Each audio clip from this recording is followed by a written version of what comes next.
Assalamualaikum warahmatullahi wabarakatuh. Saya dari kelompok 3 ingin mempresentasikan yaitu peran media sosial dalam menyebarkan berita di era terintegrasi. Dalam ini, perkembangan teknologi informasi dan komunikasi telah membawa perubahan bagi besar dan bagi manusia mengakses dan menyebarkan informasi. Salah satunya yaitu yang signifikan yaitu penggabungan berbagai bentuk media menjadi satu platform digital. Di tengah konversi ini, media sosial menjadi salah satu alat utama penyebaran berita, menggantikan sebagai peran media konservasi, seperti surat kabar, radio, dan televisi. Media sosial seperti Twitter, Instagram, Facebook, dan YouTube menjadi ruang digital yang dinamis untuk berbagai informasi secara cepat dan luas dalam hitungan detik. Sebuah berita dapat tersebar dan menjangkau jutaan pengguna di seluruh dunia. Namun, penyebaran ini tidak selalu membawa dampak positif, selain manfaatnya juga berdampak negatif. Yang pertama-tama, kita akan membahas tentang konvergensi media. Apa sih itu pengertian dari konvergensi media? Nah, di sini saya sudah catat beberapa poin penting tentang yang akan saya sampaikan. Konvergensi media adalah integrasi dari berbagai bentuk media seperti media cetak, elektronik, dan digital dalam satu platform atau saluran distribusi. Konsep ini muncul akibat perkembangan teknologi digital yang memungkinkan konten dapat diakses melalui berbagai perangkat. Yang kedua, itu ada media sosial sebagai platform informasi. Media sosial adalah media daring yang memungkinkan penggunanya untuk membuat, berbagi, dan menyebarkan informasi atau konten secara instan. Media sosial mengubah pola komunikasi menjadi dua arah atau interaktif, bukan satu arah seperti media massa tradisional. Yang ketiga, ada penyebaran berita dalam perspektif komunikasi. Menurut teori agenda setting, media memiliki kekuatan untuk membentuk persepsi publik tentang apa yang penting dan apa yang tidak penting. Media sosial memperluas agenda tersebut karena informasi yang tidak hanya datang dari institusi media, tetapi juga datang dari masyarakat umum. Yang keempat, itu ada peran media sosial dalam penyebaran berita. Yang keempat, ada peran media sosial dalam penyebaran berita. Pertama, media sosial memiliki peran penting dalam penyebaran informasi bagi masyarakat luas. Berikut adalah peran media sosial sebagai sumber informasi dalam masyarakat.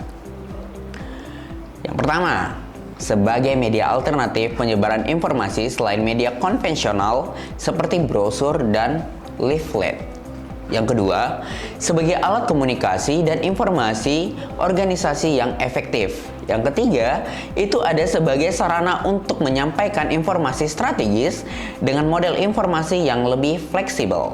Yang keempat, sebagai sumber informasi awal untuk mengembangkan sebuah berita bagi media mainstream. Yang kelima, sebagai sumber berita alternatif. Yang keenam, sebagai sarana untuk menciptakan isi dan berpartisipasi dalam jejaring sosial, forum, dan dunia virtual. Yang ketujuh, sebagai sarana untuk mencaci maki bahkan memprovokasi orang lain. Perilaku ini sangat berbahaya. Nah, jangan ditiru ya. Yang kedelapan, sebagai sarana untuk mengakses informasi baik melalui media konvensional seperti media cetak. Yang kesembilan, sebagai sarana untuk akumulasi diri penggunanya dan dapat juga untuk keperluan bisnis. Yang kesepuluh, media sosial dapat digunakan sebagai alat bagi organisasi untuk memperluas informasi kepada publik. Yang ke-11, media sosial dapat digunakan sebagai alat untuk penggunaan pribadi seperti untuk hiburan, pertemanan, dan akumulasi diri.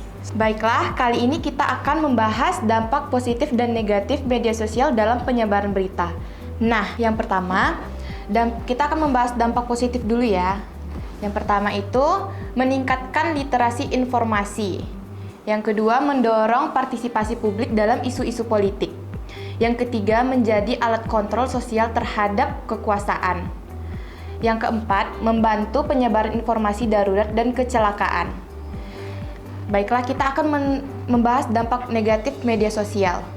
Yang pertama, menimbulkan ketidakpuasan diri seperti rasa insecure terhadap diri sendiri. Yang kedua, meningkatkan kecemburuan sosial, yaitu seperti rasa iri terhadap seseorang. Yang ketiga, mengganggu waktu tidur. Yang keempat, menyebabkan depresi dan kecemasan. Yang kelima, menyebabkan kecanduan. Kesimpulan dari materi yang sudah disampaikan adalah bahwa media sosial memiliki peran yang sangat besar dalam menyebarkan berita di era konvergensi media. Kecepatan dan jangkauannya membuat media sosial menjadi alat utama dalam komunikasi masa modern. Namun, penyebaran informasi melalui media sosial juga membawa tantangan serius seperti penyebaran hoaks dan rendahnya literasi digital. Nah, buat teman-teman yang ingin bertanya mengenai peran media sosial dalam menyebarkan berita di era konvergensi, silakan tinggalkan pertanyaan di komentar. Sekian, terima kasih. Assalamualaikum warahmatullahi wabarakatuh.